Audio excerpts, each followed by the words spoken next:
We have a saying in Kiswahili that if your brother is being shaved, put water on your own head or hair, because you too may be shaved. And what we have seen with the treatment that has been meted out against Russia should tell Africa that we are living in a fool's paradise or even in a false paradise. That if you misbehave, the West can cut you out of SWIFT. The West can cut you out of their Visa and MasterCard.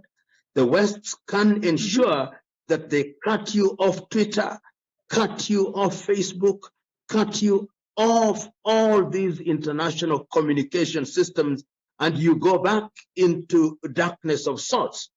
And this, to me, does send a clear message to us that going forward within the continent of Africa, we must learn certain lessons in the military arena.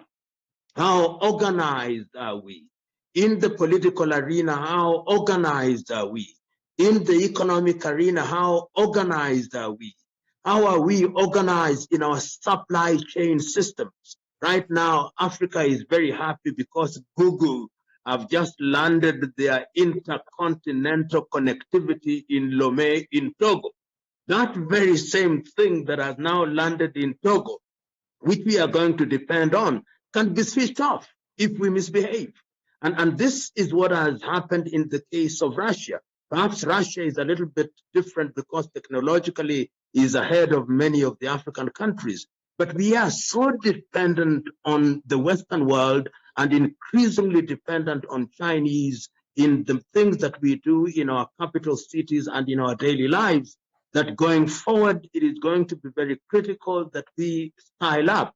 I love giving this example that today, if you go to any European capital, or rather any African capital, the largest supermarket is Carrefour from France. And the chicken that you are eating is Kenchik from the United States of America. The taxi that you are taking is Bolt or Uber, Bolt from Estonia, Uber from the United States of America. The motorcycle person who will bring you your Kenchik to your house in Nairobi or in Accra is Glovo from Spain. Your houses is being guarded by KK Securities, which is Gadaworld from Quebec in Canada. That is the state of Africa.